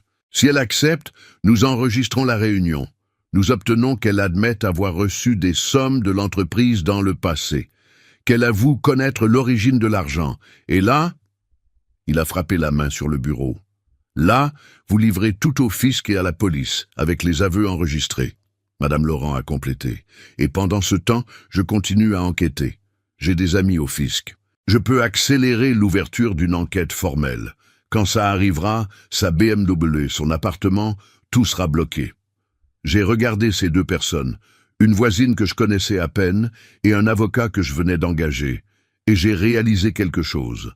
Pour la première fois en des mois, je n'étais pas seul. Pour la première fois, j'avais des alliés. Combien vous facturez? J'ai demandé à Maître Fontaine. Normalement, 18 000 € d'honoraires initiaux. Mais Madame Laurent est une vieille amie. Je vais faire pour 9 000 €. Et si nous gagnons, 20% supplémentaires de la somme récupérée. 9 000 €. La moitié de ce que j'avais gardé pour les urgences. Mais ça vaudrait chaque centime. D'accord. Nous avons serré la main. Je suis sorti de ce bureau avec la colonne vertébrale droite pour la première fois en semaine. Léa pensait qu'elle jouait aux échecs avec moi. Mais elle ne savait pas que je venais de retourner l'échiquier. Les 10 jours suivants ont été les plus intenses de ma vie. Pendant que Léa et Thomas pensaient que je me préparais à tout perdre, je montais le piège parfait. Maître Fontaine a travaillé vite. Il a réussi à reporter l'audience de 30 jours supplémentaires, utilisant un recours technique que je n'ai pas bien compris, mais qui m'a donné un temps précieux. Du temps pour enquêter, du temps pour planifier, du temps pour me transformer de victime en chasseur. Madame Laurent est devenue ma partenaire de guerre. J'ai découvert que derrière cette petite vieille discrète se cachait une femme affûtée, intelligente, implacable. Ex-comptable du fisc pendant 25 ans, avant d'ouvrir son propre cabinet. Elle connaissait chaque faille, chaque loi, chaque piège du système fiscal français. « Henri, nous avons besoin de plus de preuves », elle a dit un mardi après-midi, assise dans ma cuisine avec son ordinateur portable ouvert. « Les documents que j'ai datent de 2008 à 2014. Nous devons connecter ça avec l'argent que Léa utilise maintenant. » Comment on fait ça? Investigation numérique. Elle poste tout sur les réseaux sociaux. On va utiliser ça contre elle. Madame Laurent m'a appris à faire des captures d'écran, à sauvegarder les stories avant qu'elles n'expirent, à tracer les anciens posts. Nous sommes devenus des détectives amateurs. Et Léa nous a facilité le travail. La fille était trop m'as-tu vu. Nous avons trouvé preuve d'achat de la BMW, postée fièrement en mars. 365 000 €, payé comptant. Photo de New York en janvier, Hôtel Plaza, chambre à 900 € la nuit. 5 jours, coût total environ 28 000 €. Montre Cartier au poignet sur plusieurs photos. Valeur marchande, 52 000 €. Postes dans des restaurants étoilés, des boîtes de nuit VIP, des vêtements de créateurs. Elle a gagné au loto ou elle dépense un héritage sale, Madame Laurent a conclu. Et comme je n'ai trouvé aucun enregistrement d'elle au loto, on connaît la réponse. Maître Fontaine a demandé les relevés bancaires de Léa par ordre judiciaire. Le juge a accordé, étant donné la suspicion d'origine illicite des biens affichés par la requérante. Petite victoire, mais importante. Quand les relevés sont arrivés 3 jours plus tard, nous avons eu la confirmation. Virement de 320 000 € du compte de la défunte JPNS Conseils Automobiles vers le compte personnel de Léa en février de cette année. 2 mois avant qu'elle ne me poursuive en justice.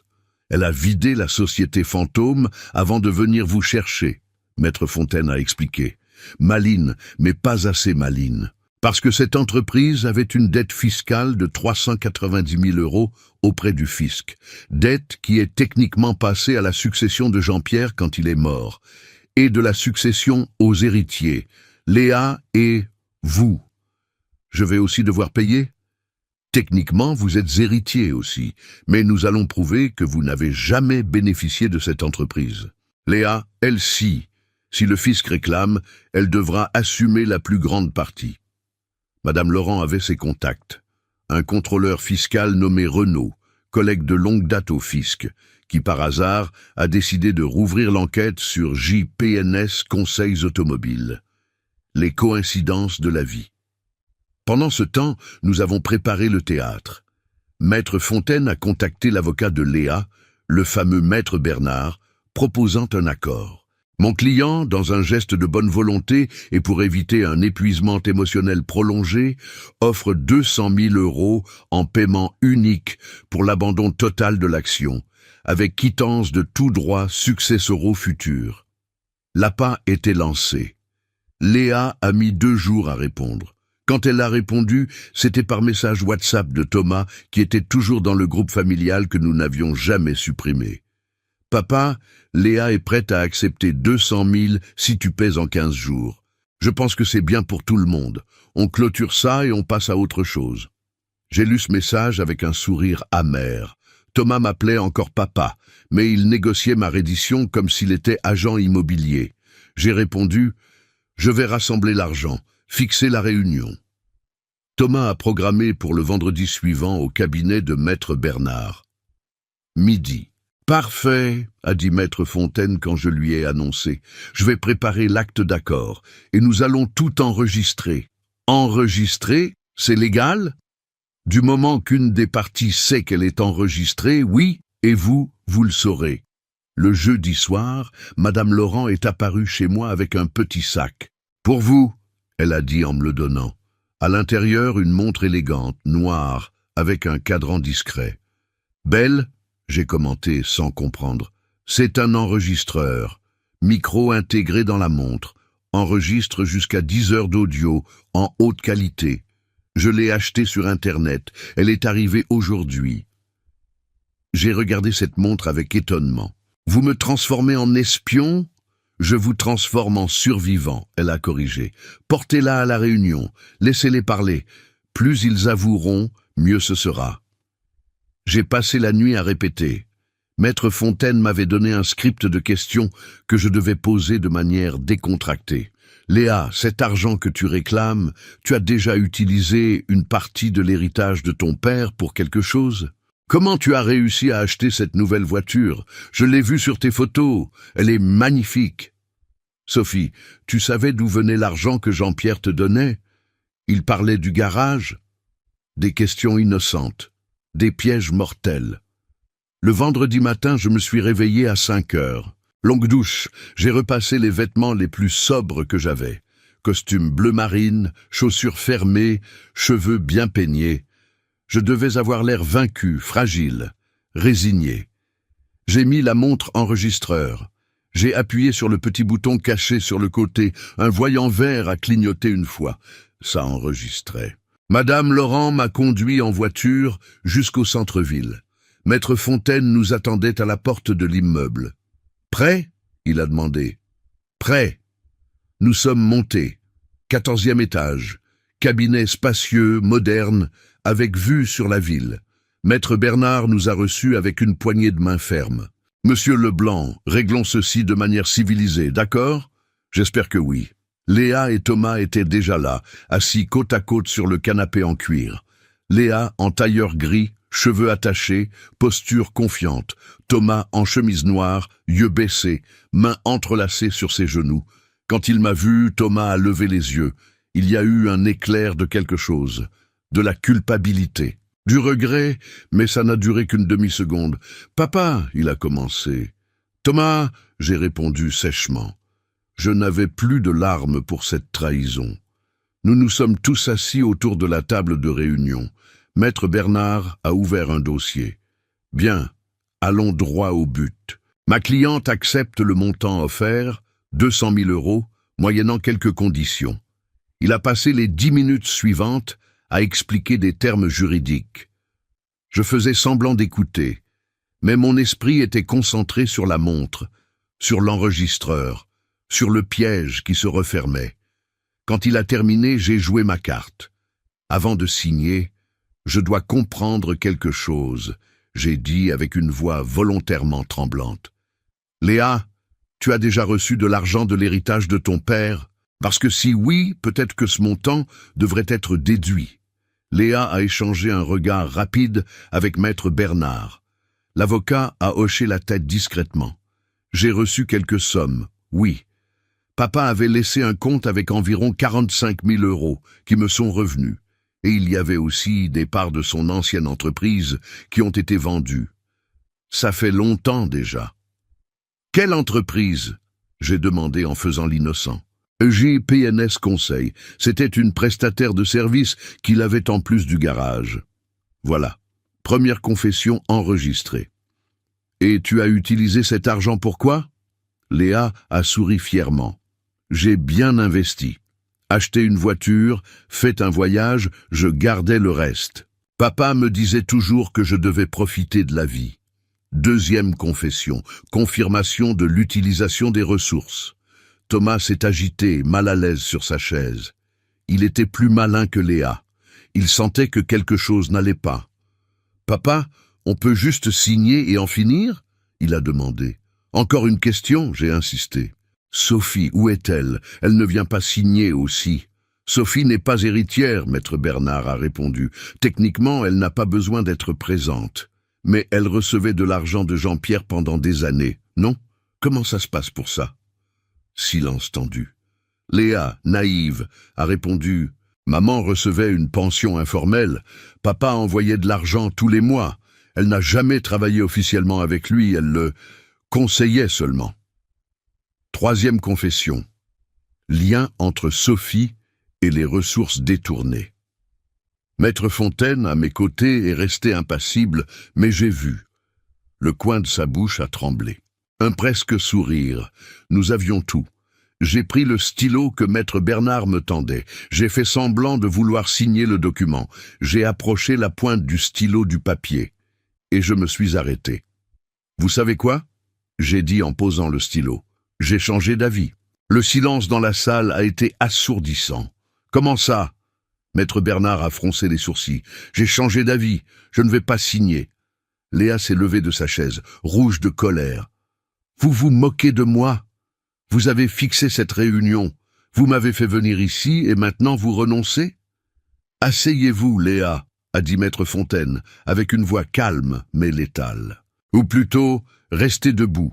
Vous allez en avoir besoin. » C'est alors que la porte du cabinet s'est ouverte et 3 personnes sont entrées.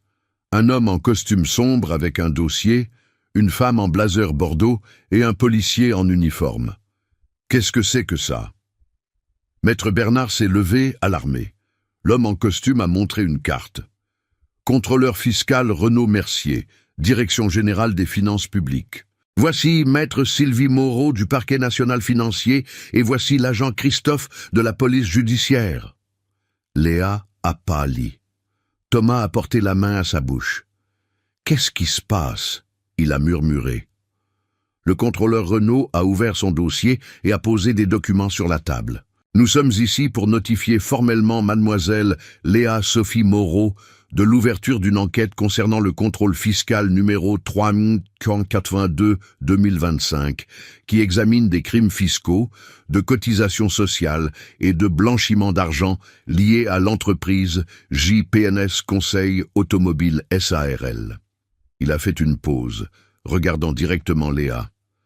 Entreprise de laquelle vous avez reçu des virements bancaires significatifs ces derniers mois, totalisant 320 000 €. Ressources provenant d'activités illicites prouvées entre 2010 et 2018. Léa a essayé de parler, mais aucun son n'est sorti. Maître Moreau a continué. Nous vous notifions également que, conformément au Code général des impôts, article 1754, les successeurs répondent des impôts dus.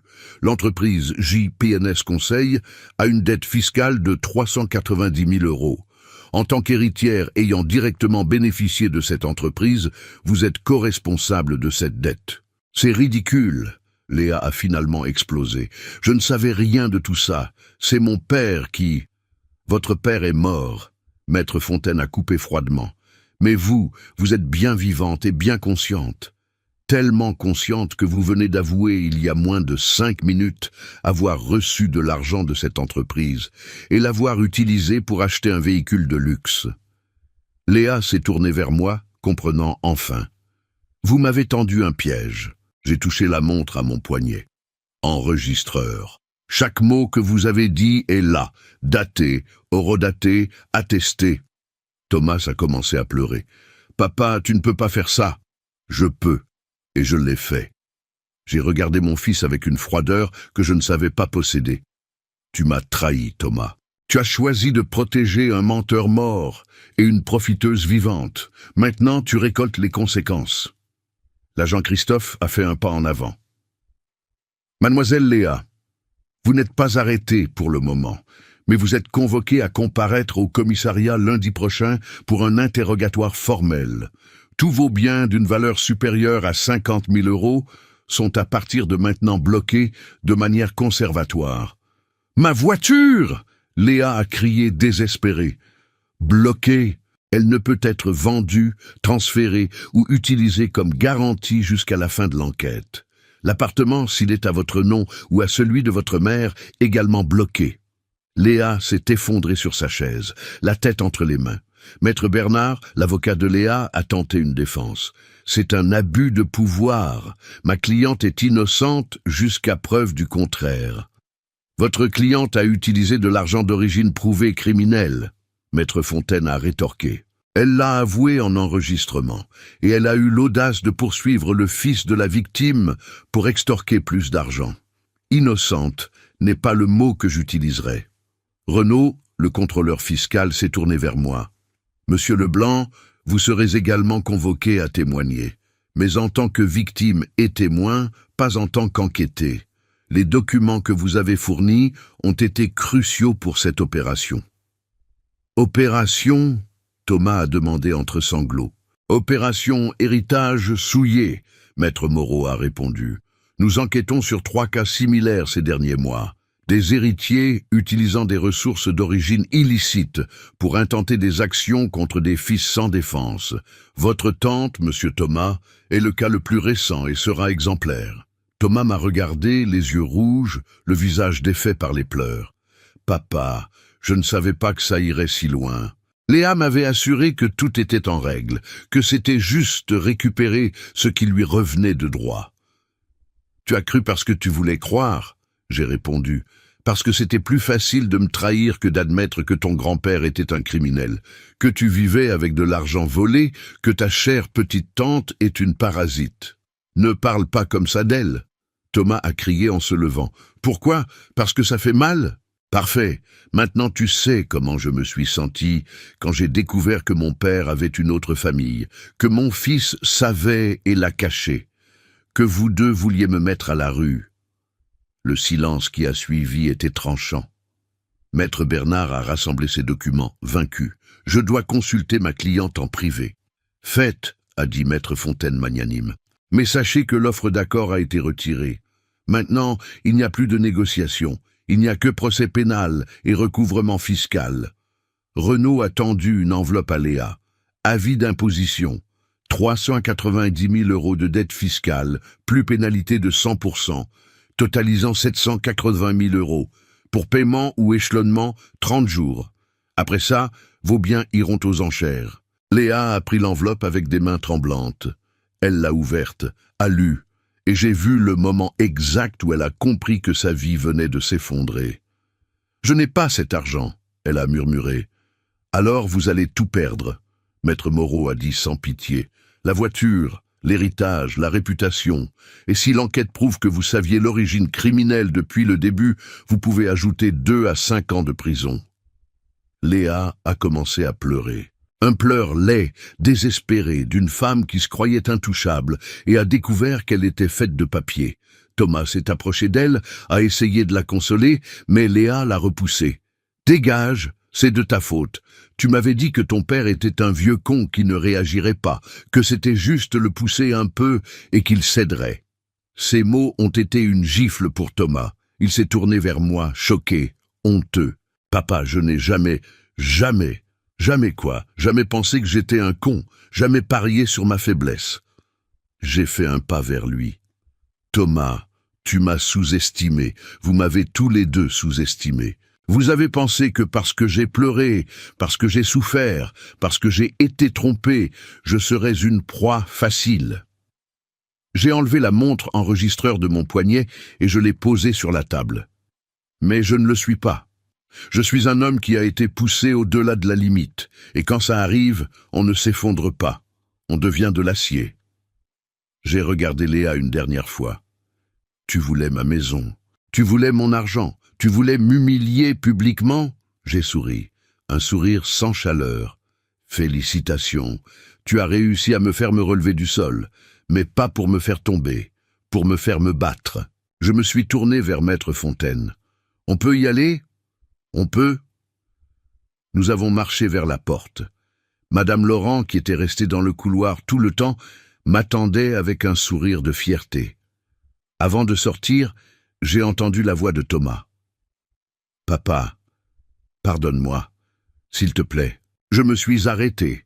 Je ne me suis pas retourné. Quand tu apprendras à respecter celui qui t'a élevé, peut-être que je considérerai. D'ici là, tu sais où me trouver. Dans la maison que tu as essayé de me prendre. » Nous sommes sortis. La porte s'est fermée derrière nous. Dans l'ascenseur qui descendait, Madame Laurent a serré ma main. « Vous avez été parfait. J'avais une peur bleue. La peur, c'est bien. Ça signifie que vous êtes vivant. » Quand nous sommes sortis de l'immeuble, le soleil de l'après-midi m'a aveuglé pendant 1 seconde. J'ai respiré profondément. Libre. Enfin, libre. N'oubliez pas de vous abonner à Les Conseils de Papy, de laisser un like et de commenter d'où vous regardez. Votre soutien compte énormément pour moi. 3 mois se sont écoulés depuis ce jour au cabinet. 3 mois qui ont tout changé. Léa a été condamnée à 1000 heures de travaux d'intérêt général et a remboursé 160 000 € aux caisses publiques, montant que le fisc a réussi à tracer comme effectivement détourné et prouvé utilisé par elle. La BMW a été mise aux enchères.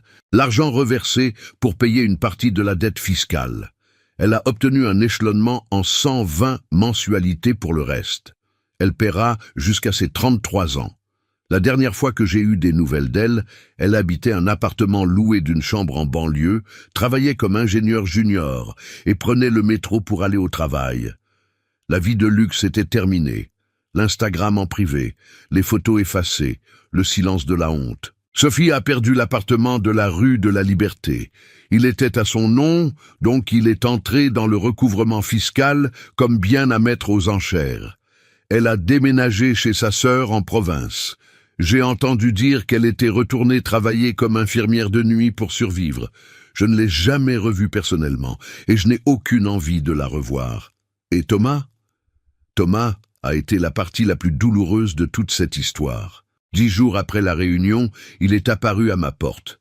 C'était un dimanche matin. J'arrosais les plantes du jardin quand j'ai entendu la sonnette. J'ai ouvert et il était là. Trop maigre, cerne profond, vêtements froissés. « Papa, je peux entrer ?» Je suis resté à la porte sans bouger. « Ça dépend. Tu viens t'excuser ou me blâmer. Il a commencé à pleurer là, sur le seuil. J'ai tout gâché. J'ai perdu ma tante. Je t'ai perdu. J'ai failli perdre mon emploi parce que je n'arrivais pas à me concentrer. Papa, je regrette tellement. Une partie de moi voulait le prendre dans mes bras, la partie qui était encore père, qui se souvenait encore du petit garçon qui dormait enlacé avec moi quand il faisait des cauchemars. Mais l'autre partie, la partie qui avait été poignardée dans le dos, a érigé un mur. Thomas, tu n'as pas perdu ta tante. Tu as perdu l'illusion de qui elle était. Léa a toujours été une profiteuse, tu n'as juste pas voulu le voir. Je le sais maintenant. Et tu m'as perdu parce que tu as choisi de croire en elle plutôt que de me faire confiance. Ton propre père. Il a essuyé son visage avec le dos de sa main. Comment je peux arranger ça? J'ai respiré profondément. Tu ne peux pas maintenant, peut-être jamais. J'ai vu la douleur sur son visage, mais j'ai continué. Tu dois apprendre, Thomas. Apprendre que la loyauté familiale n'est pas aveugle. Que défendre quelqu'un ne signifie pas accepter le mal que cette personne fait. Que le respect se construit, mais se détruit beaucoup plus vite. Mais tu es mon père. Je le suis, et je le serai toujours. Mais ça ne signifie pas que je vais oublier ce que tu as fait. Tu as 25 ans, Thomas. Tu es adulte. Tu dois comprendre que les choix ont des conséquences. Il a sangloté. Alors tu ne me pardonneras jamais? Je me suis appuyé contre le chambranle de la porte. Pardonner n'est pas oublier. Peut-être qu'un jour je pardonnerai, mais oublier, jamais. Et te faire confiance à nouveau? Ça, tu vas devoir le gagner avec le temps. Avec des actes, avec du respect. Je peux revenir à la maison? Non.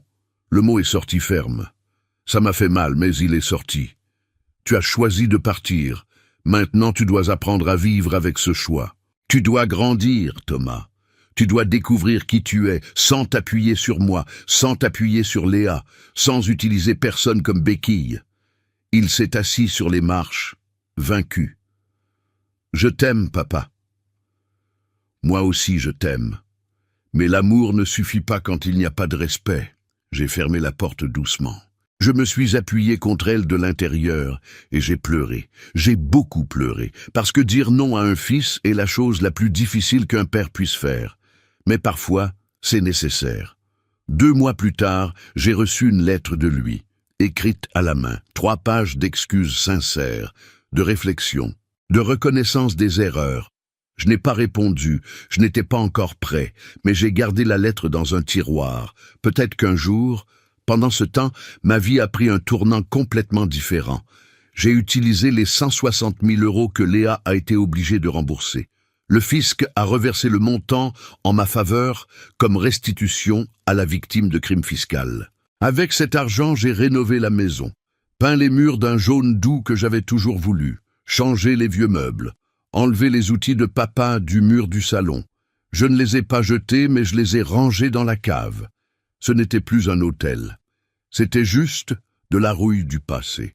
La montre en argent de papa, celle que je gardais avec tant de soin, je l'ai vendue 3 700 € dans une maison de vente aux enchères. J'ai utilisé l'argent pour m'inscrire à des cours de menuiserie, parce que j'avais un plan. Madame Laurent m'a donné l'idée. « Henri, vous savez réparer des choses merveilleusement bien. J'ai vu comment vous réparez vos propres meubles. Pourquoi ne pas transformer ça en vrai business ?» Et c'est ce que j'ai fait. J'ai loué le garage de la maison qui n'avait jamais été utilisé et je l'ai transformé en petit atelier. Menuiserie Henri? Non, simple, honnête. J'ai commencé par faire des réparations de meubles, puis des étagères sur mesure, puis des créations pour des boutiques locales. Madame Laurent est devenue mon associée. Elle s'occupait de la partie financière, des impôts, des contrats. Moi, je m'occupais de la création. En 2 mois, nous avions déjà 5 clients réguliers. En 3 mois, 10.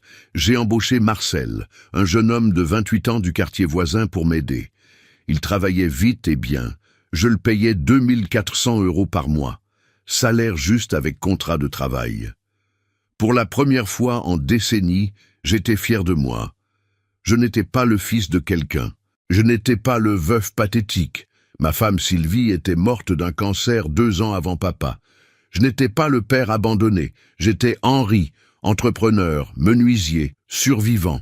Un samedi après-midi, 3 mois et demi après tout ça, j'étais dans l'atelier en train de finir une bibliothèque en chêne quand j'ai entendu la sonnette de la maison. Marcel était parti plus tôt. Je suis allé ouvrir. C'était Thomas, mais un Thomas différent, cheveux bien coupés, rasés de près, vêtements propres et repassés, et dans ses yeux, une humilité sincère. « Papa, je sais que tu as demandé du temps et je t'en ai donné, mais j'ai obtenu un nouvel emploi, chef de rayon dans un magasin plus grand, et j'ai loué un appartement, petit mais à moi. Je subviens à mes besoins tout seul pour la première fois de ma vie. » J'ai regardé mon fils, l'homme qu'il était en train de devenir. « Je suis content pour toi, et j'ai commencé une thérapie. Pour travailler sur tout ce qui s'est passé, le thérapeute m'a aidé à comprendre que j'ai inconsciemment idéalisé grand-père. Et je me suis rapproché de Léa parce que c'était une façon de garder une partie de lui vivante. Ça m'a pris par surprise. Et maintenant, il a essuyé une larme. Maintenant, j'ai compris que j'ai trahi la seule personne qui a toujours été là pour moi, toi. Et je veux passer le reste de ma vie à mériter à nouveau ta confiance.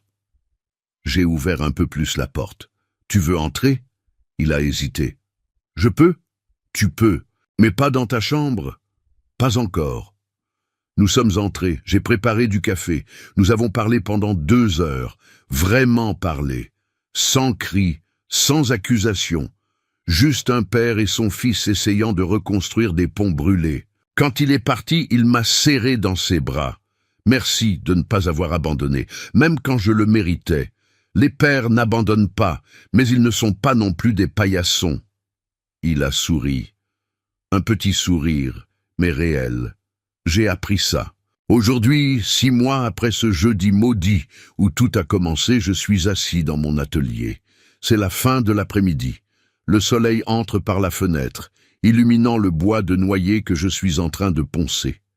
Le téléphone sonne. C'est Thomas. « Papa, je peux venir dimanche ? Je voudrais te montrer l'appartement. » « Tu peux. Apporte de la tarte, celle aux pommes avec de la crème. Celle-là même. Je t'aime, papa.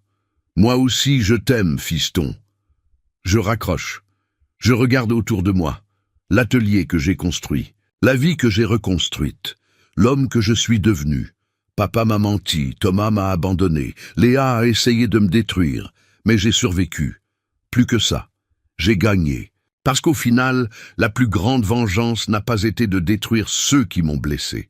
Ça a été de me reconstruire, de prouver que je n'avais pas besoin d'eux pour être entier, de choisir, chaque jour, de continuer à vivre.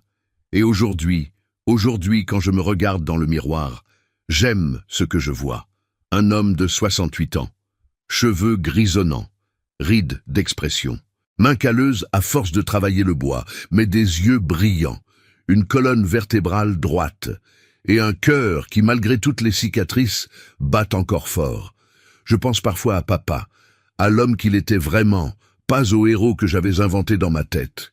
Il était imparfait, menteur, égoïste, mais il était aussi humain. Et peut-être que c'est la plus grande leçon qu'il m'a laissée. Même ceux que nous aimons le plus peuvent nous trahir. Mais nous avons le choix de ne pas laisser cette trahison nous définir. Je pense à Léa aussi, cette jeune femme qui pensait que l'argent volé lui appartenait de droit. Elle paie maintenant pour les crimes de son père et pour ses propres choix. C'est triste, d'une certaine façon. Elle n'a jamais eu la chance de connaître un père présent légalement. Mais ça ne l'excuse pas d'avoir essayé de me détruire. Et Thomas, mon fils, mon plus grand échec et ma plus grande fierté. Il a fait des erreurs terribles, il m'a trahi, mais il apprend. Il grandit, et peut-être qu'un jour, nous retrouverons ce que nous avions, ou peut-être que nous construirons quelque chose de nouveau, de plus fort, basé sur l'honnêteté plutôt que sur l'illusion. La sonnette retentit à nouveau. C'est Madame Laurent, avec des croissants frais. « Pour célébrer, » elle dit en entrant, « nous venons de signer le contrat avec la boutique d'antiquités du boulevard Haussmann. Ils veulent 20 pièces ce trimestre. » 20 ? Je souris. Il va falloir embaucher quelqu'un d'autre. Déjà fait, ma nièce Sophie commence lundi. Elle sort de l'école de design.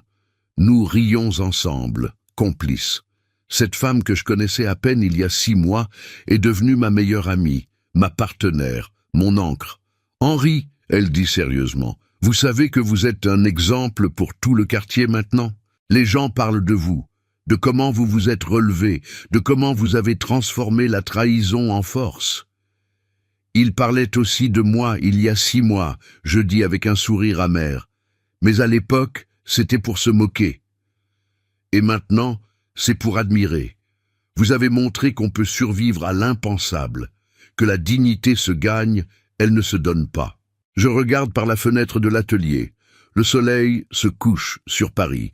Les toits brillent d'une lumière dorée. Quelque part dans cette ville, Thomas prépare probablement son appartement pour ma visite de dimanche. Quelque part, Léa paie ses mensualités et réfléchit peut-être à ses choix.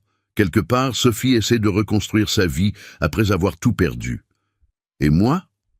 Moi, je suis ici, dans mon atelier, avec mes mains calleuses et mon cœur cicatrisé, vivant, vraiment vivant, pour la première fois depuis longtemps.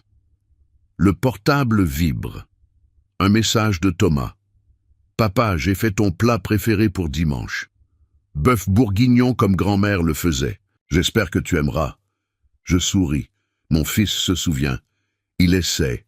Et peut-être que c'est tout ce que je peux demander. Je réponds. J'ai hâte, fiston. À dimanche. Madame Laurent me regarde avec tendresse. Vous allez lui pardonner, n'est-ce pas? Peut-être, je dis honnêtement, mais le pardon ne veut pas dire oublier. Ça veut dire choisir d'avancer malgré la douleur. Et ça prend du temps. Vous avez tout le temps du monde, Henri. Vous avez toute une vie devant vous. Elle a raison. J'ai 68 ans, mais je me sens renaître. Chaque meuble que je crée est une preuve que je suis plus que ce qui m'est arrivé. Chaque client satisfait est une victoire contre ceux qui pensaient que j'allais m'effondrer. Chaque matin où je me réveille avec un but est une revanche contre le désespoir. La vie m'a trahi, mon père m'a menti, mon fils m'a abandonné. Une étrangère a essayé de me voler ma maison.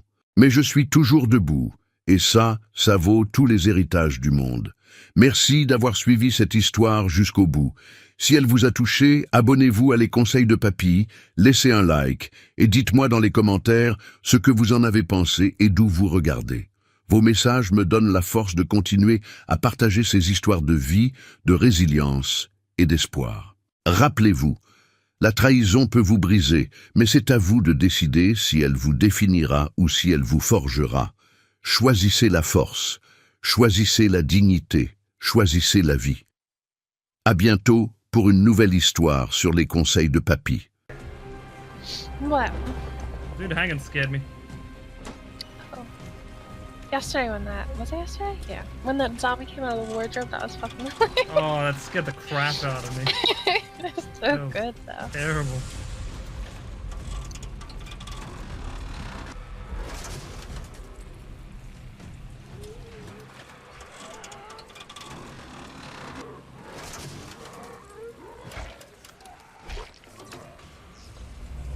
Oh my god. Done. Awesome. Now find the control panel at the base of the mast and turn it on. This thing. We didn't even have to go up. Nope. Amplify Not that. I mean, it does look like we have to at some into a point. powerhouse. It does, yeah. Yeah. Just get to the top. Yeah, there you go. We have to get up. Oh, okay. But we can't.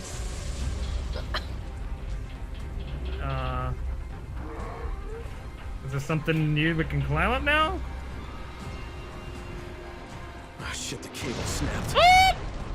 Does the door open? Yeah, that would open the door in the center. You've got to be fucking kidding me! I can't see anything. We're gonna climb it up here. I pissed off a lot of zombies. Where the fuck am I going here? Oh, okay. I didn't mean to do that. I didn't mean to do that. Cool. I was trying to heal myself. I don't know why it does that. Making my way up.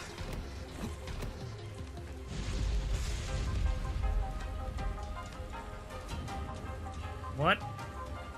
Now what? Oh shit. I'm dead. Why did that happen? Okay. Love that. Fair enough.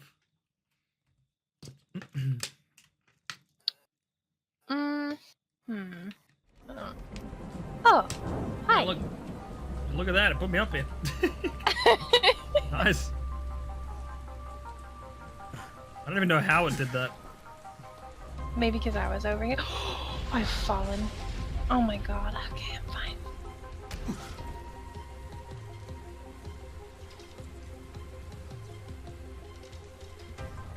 I can't see another way to climb up though. Unless it's these fucking... Oh, it actually might be.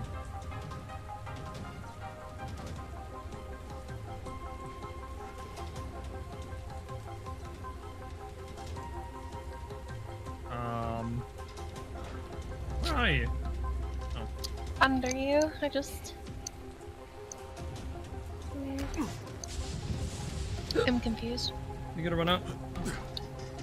Yeah, but I can't. You come down. Maybe you can't. Oh, what? Yeah. I'm unsure. I can't make that jump. I've tried. Nope. I just seem don't like- know what else I'm meant to do. This.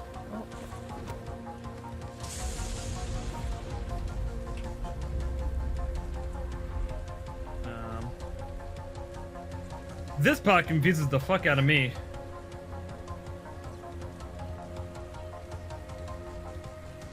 Which part? This part. I think I gotta climb this. Yeah, on this thing.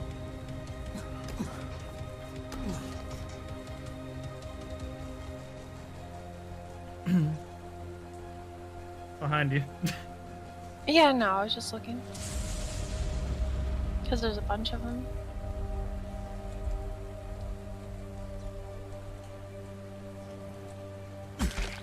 Okay. Oh, fuck.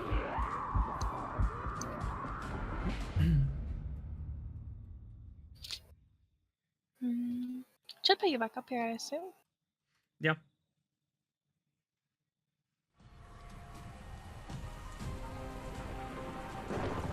Hey, Bim.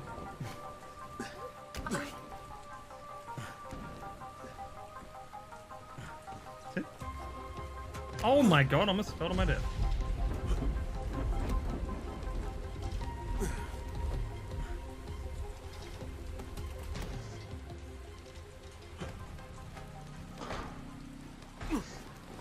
Yo. Not cool. Oh, here it is. What? Crane, remember to set the frequency on your radio when you mount the amp. Yeah, got it. Ah, other side. Oh my god, imagine trying to do this in Dying Light 2 with the stamina bug. Well, not bug, but issue. What? Never fucking make it to the top. No way.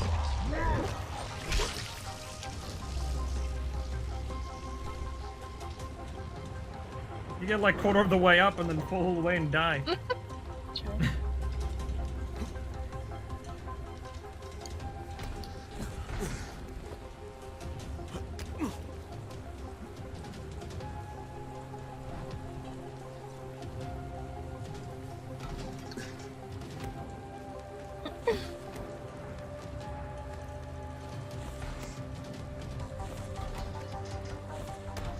Of course, it waits till I'm all the way up here to stop raining.